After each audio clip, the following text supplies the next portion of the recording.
Welcome back everyone! Today's video was sponsored by the winter and the fact that I hate filming reveals in the cold. So I decided that I will need to make a nice warm cape for all my upcoming fantasy or historical projects. And of course, as all my other projects, this too will need embroidery on it. One thing you have to know about me is that nothing fits more my aesthetic than the style of the Lord of the Rings elves, otherwise called Art Nouveau. The idea for the embroidery came from this picture of, I think, Galadriel's cape. So I found the hood pattern online, made a quick mock-up to see if the shape is what I imagined, and started gathering inspiration for the embroidery design. I used a mix of Art Nouveau and Lord of the Rings patterns as a base for the design. And before making the vector image, I did a quick sketch in Photoshop to lock down the basic shapes.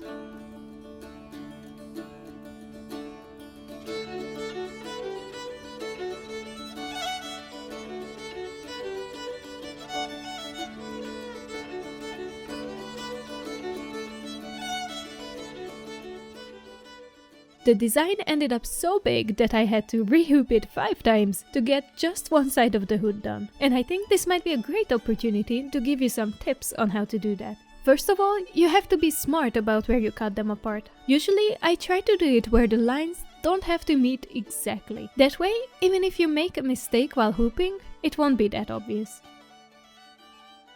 The second tip is to chalk your hood outline onto the fabric first to make sure that you have enough space for all the embroidery, plus some allowance so you can hoop it.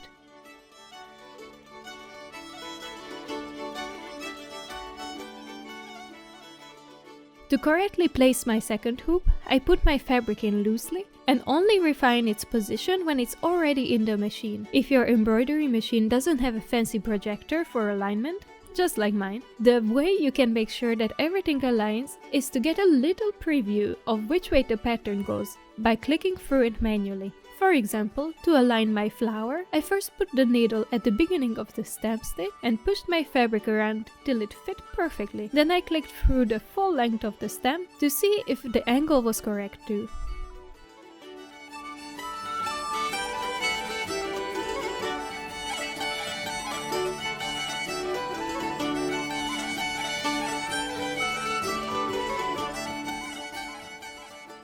The second flower is repeating the same process. Honestly, hooping and aligning is like 90% of the job when you embroider something, and I passionately hate it because everything hinges on it and it's super easy to screw up.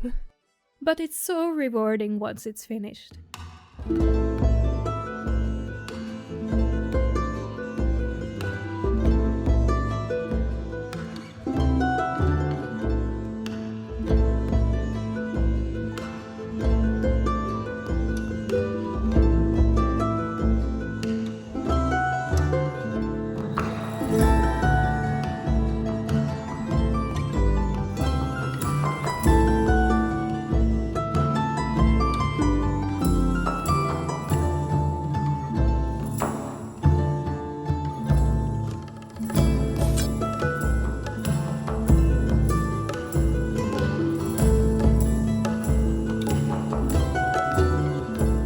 I was thinking what to line this hood with, because the lining will be very visible next to your face and I want something very beautiful to be there. And I just remembered that I have this really old shirt we once made with my sister when we were really young, and it nearly fits perfectly. I mean, there are some parts I may have to piece, like this hood part and this very bottom little bit, but I think I could make it work and these pieced parts wouldn't even show up from the outside, and it's just such a beautiful color. So I will give it a try, and if it doesn't work, I still have a couple of other options. I sewed the lining in and used the trick I used in my previous video of sewing the selvages of the velvet and the fashion fabric together, so the two layers don't bag away from each other.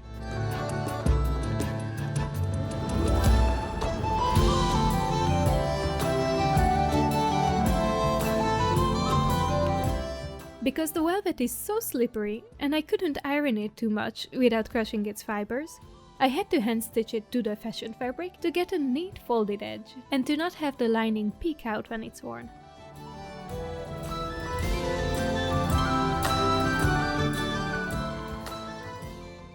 I cut the main body of the cape as a giant half circle where the radius was the width of the fabric. Then I, very unscientifically, just cut a smaller semicircle hole for the neckline, widening it until I liked it.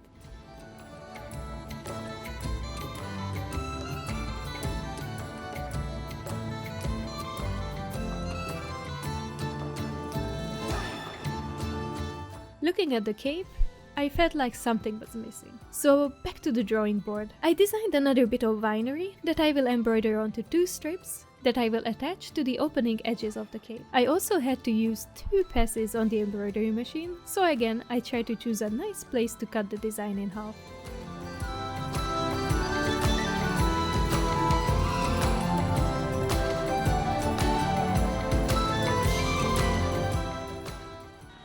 Are you sadness?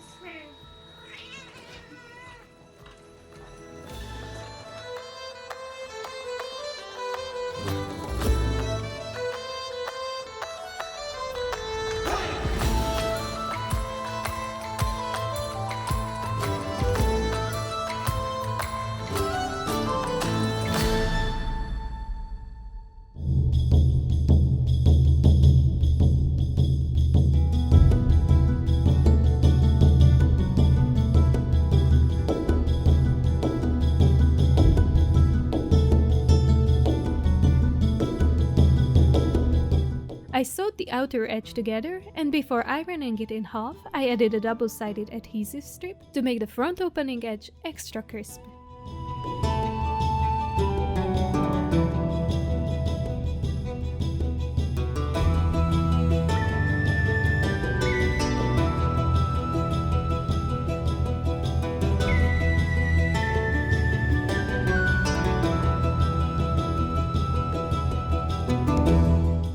The bottom was stitched shut, and after cutting the corners, I turned it inside out.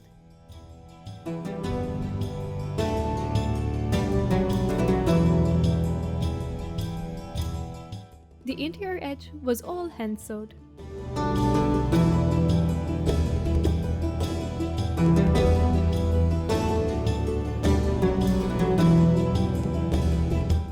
A bit overboard when cutting out the neck hole, so to attach the hood to the cape, I had to gather it down a bit. I wanted very neat little pleats, so I didn't just pin, I also basted the fashion fabric to the hood before sewing.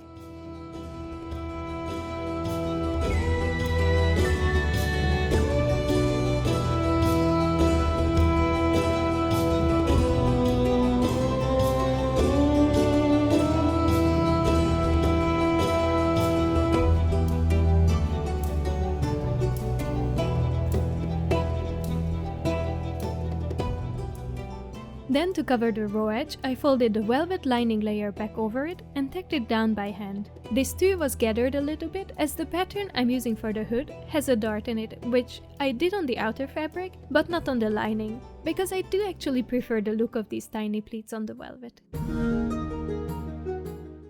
Hemming a circle skirt sucks, and this is also true to a circular cape. So to avoid all the heartache, I decided that instead of turning it back or using a bias tape or anything, I'm going to cut a facing from the leftover fabrics so they have a very similar curve to the edge of the cape itself.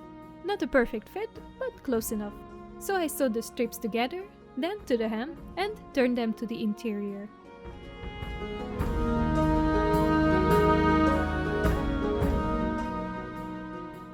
My first idea was to hand stitch all of it there, but I quickly gave up once I realized how long that would take. So instead, I used the blind hem stitch on my machine that, if you do it right, only catches a tiny bit of the fabric, so it's barely visible from the outside.